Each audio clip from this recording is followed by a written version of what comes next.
رات کے 9 بج رہے تھے. میں اسکول آفس میں بیٹھا پیپر چیک کر رہا تھا جب دروازے پر دستک ہوئی. میں نے پیپرز ایک طرف رکھے اور دروازے کی طرف بڑھا. دروازہ کھولا تو سامنے ایک اجنبی تھا. بہترین لباس میں ملبوس درمیانی عمر کا وہ شخص کافی جاذب نظر تھا. مجھے دیکھتے ہی بولا, ذیشان حیدر صاحب؟ جی میں ہی ہوں. آپ؟ مجھے اس بات پر حیرت نہ تھی کہ وہ میرا نام جانتا تھا, کیونکہ اس چھوٹے سے قصبے میں اکثر لوگ اسکول کے تمام اساتذہ کو جانتے تھے. حیرت یہ تھی کہ اس وقت مجھ سے کیا کام پڑ گیا. سر آپ سے کچھ بات کرنی ہے.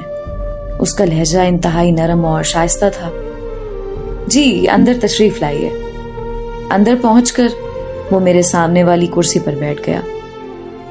سر میری بیٹی کو ٹیوشن پڑھا دیں گے؟ اس نے فوراً مقصد کی بات کی. جی کس کلاس کے اور کون سے سبجیکٹس پڑھنے ہیں؟ میں نے پوچھا. سیکنڈ ایئر بایو اور کیمسٹری. ان دنوں ہاتھ کچھ تنگ تھا, اس لیے یہ موقع غنیمت جانا اور فوراً حامی بھر لی. تاہم میں اپنے اصولوں پر کچھ کمپرومائز نہیں کر سکتا تھا. جی ہاں بالکل پڑھا دوں گا, لیکن میری کچھ شرائط ہیں. جی بولیے کون سی شرائط؟ اس نے اسی شائستہ لہجے میں پوچھا. میں کسی خاص وقت کے لیے پابند نہیں ہوں گا. پہلے 3 دن ڈیمو کے ہوں گے. اگر آپ کی بیٹی مطمئن ہو جاتی ہیں تو فیس کی بات بعد میں کریں گے. چلیں جیسے آپ کو مناسب لگے. کل پھر میں اسی وقت آپ کو لینے آؤں گا. یہ کہہ کر وہ اٹھ کھڑا ہوا. میں دروازے تک اس کے ساتھ گیا. دروازہ پار کرتے ہی اس نے مڑ کر دیکھا اور گویا ہوا. اور اس وقت تکلیف دینے پر معذرت. دراصل میں دن بھر اپنے کاروبار میں مصروف ہوتا ہوں, اس لیے آپ کو وقت بھی 9 بجے کے بعد کا دینا ہوگا. کوئی مسئلہ نہیں جناب. میں مسکرایا. دوسری رات اسی وقت پر وہ شخص پہنچا. اس کی قیمتی گاڑی مختلف گلیوں اور سڑکوں سے ہوتی ہوئی آبادی سے نسبتاً دور ایک شاندار بنگلے کے سامنے جا کھڑی ہوئی. وہ مجھے بیٹھک میں بٹھا کر خود اندر چلا گیا. بیٹھک میں انتہائی قیمتی فرنیچر, قالین اور ڈیکوریشن پیس رکھے تھے. تھوڑی دیر بعد وہ ہاتھ میں ایک ٹرے لیے اندر داخل ہوا جس میں مختلف لوازمات رکھے تھے. سر آپ یہ نوش فرمائیں, تب تک آئرہ آ جاتی ہے. یہ کہہ کر وہ واپس چلا گیا. 10-15 منٹ بعد وہ لڑکی اندر داخل ہوئی.